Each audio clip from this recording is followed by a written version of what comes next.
کبھی سوچا ہے کہ اکثر کاروبار ایک ایسی غلط فہمی کا شکار ہو جاتے ہیں جس کا انہیں پتہ بھی نہیں چلتا؟ یہ خیال کہ پرانے طریقے آج بھی کام کرتے ہیں، یہ صرف ایک خیال نہیں، یہ ایک بہت بڑی غلطی ہو سکتی ہے۔ چلیں دیکھتے ہیں کہ کیوں۔ اور یہ غلط فہمی کتنی خطرناک ہے، اس کا اندازہ فلورا فاؤنٹین کے اس قول سے ہوتا ہے۔ یہ سوچنا کہ B2B کی دنیا آج بھی صرف ہینڈ شیکس اور کولڈ کالز پر چل رہی ہے، یہ اصل میں آپ کو مقابلے کی دوڑ سے ہی باہر کر سکتا ہے۔ یہ صرف پرانی سوچ نہیں، یہ کاروبار کے لیے ایک سنگین غلطی ہے۔ اور اگر کوئی شک تھا تو یہ نمبر اسے بالکل ختم کر دیتا ہے۔ 70%۔ ہاں، 70%۔ اس کا مطلب یہ ہے کہ B2B خریدار اپنا 70% سفر آن لائن پورا کر چکا ہوتا ہے اس سے پہلے کہ وہ آپ کی سیلز ٹیم سے ملے۔ یعنی آپ سے ملنے سے پہلے ہی وہ آپ کے بارے میں آدھی سے زیادہ رائے بنا چکا ہے۔ تو سوال یہ ہے کہ آخر یہ تبدیلی اتنی بڑی کیوں ہے؟ اس لیے کہ گیم کے رولز ہی بدل گئے ہیں۔ جس طرح سے پہلے کاروباری فیصلے ہوتے تھے، وہ دنیا اب نہیں رہی۔ دیکھیں، سب سے بڑا فرق ہے کنٹرول کا۔ پہلے کیا ہوتا تھا؟ سیلز پرسن بات چیت شروع کرتا تھا، وہی گائیڈ کرتا تھا۔ آج خریدار کے ہاتھ میں کنٹرول ہے۔ وہ پہلے اپنی ریسرچ خود کرتا ہے، گوگل پر، لنکڈ ان پر، انڈسٹری کے بلاگز پڑھ کر۔ تو اب فیصلہ معلومات کی بنیاد پر ہوتا ہے، تعلقات تو بعد میں بنتے ہیں۔ اچھا، یہ سمجھ لینا کہ بدلنا ضروری ہے، یہ تو صرف پہلا قدم ہے۔ اصل مسئلہ اس کے بعد شروع ہوتا ہے۔ اس راستے میں ایسی بہت سی غلطیاں ہیں جو پوری کوشش پر پانی پھیر سکتی ہیں۔ چلیں دیکھتے ہیں کہ لوگ عام طور پر کہاں ناکام ہوتے ہیں۔ اور یہاں سب سے اہم سوال سامنے آتا ہے، کیا آپ کی اپنی ٹیم اس بدلاؤ کو سنبھالنے کے لیے تیار ہے بھی یا نہیں؟ کیا ان کے پاس وہ سکلز ہیں جو اس نئے ڈیجیٹل میدان میں جیتنے کے لیے ضروری ہیں؟ اور ریسرچ اس معاملے میں بہت ہی سنگین تصویر دکھاتی ہے۔ صرف 17% کمپنیوں کو لگتا ہے کہ ان کے ملازمین اس ڈیجیٹل تبدیلی کے لیے تیار ہیں۔ یہ ایک بہت بڑا ہنر کا خلا ہے، اور یہی خلا کامیابی اور ناکامی کے درمیان فرق بن سکتا ہے۔ تو آخر وہ عام غلطیاں ہیں کیا؟ دیکھیں، سب سے پہلی ہے بگ بینگ کی غلطی، یعنی ہر چیز کو ایک ہی جھٹکے میں بدلنے کی کوشش، جس سے پورا سسٹم ہی بیٹھ جاتا ہے۔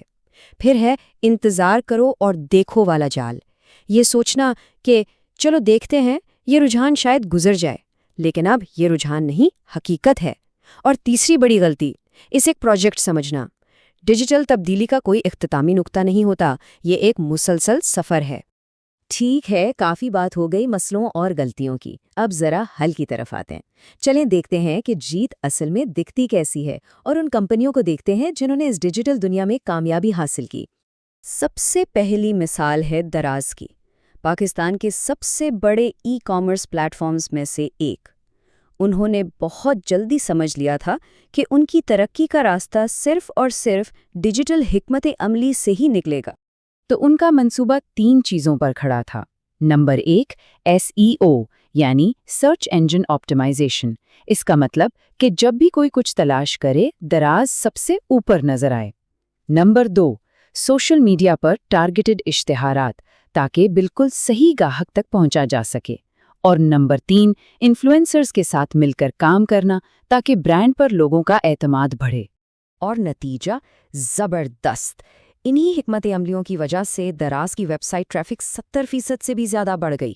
یہ ڈیجیٹل مارکیٹنگ کی طاقت کا بالکل صاف ثبوت ہے۔ چلیں اب ایک اور کامیابی کی کہانی دیکھتے ہیں، اور وہ ہے فوڈ پانڈا۔ انہوں نے ڈیجیٹل مارکیٹنگ کو استعمال کر کے فوڈ ڈیلیوری مارکیٹ میں اپنی جگہ پکی کر لی۔ ان کی کامیابی کا راز تھا ان کی موبائل پر مرکوز حکمت عملی۔ انہوں نے گوگل ایڈز کے ذریعے اپنی ایپ کے ڈاؤن لوڈز کو بڑھایا، مقامی فوڈ بلاگرز کے ساتھ شراکت کی تاکہ مستند ریویوز ملیں، اور پھر دلچسپ موسمی مہمات چلا کر گاہکوں کو بار بار واپس آنے پر مجبور کیا۔ اور اس کا نتیجہ بھی بہت متاثر کن تھا۔ ایپ ڈاؤن لوڈز میں 45% کا اضافہ۔ یہ دکھاتا ہے کہ صحیح ڈیجیٹل حکمت عملی سے ترقی کی رفتار کو کتنی تیزی سے بڑھایا جا سکتا ہے۔ تو ان مثالوں سے ہم کیا سیکھ سکتے ہیں؟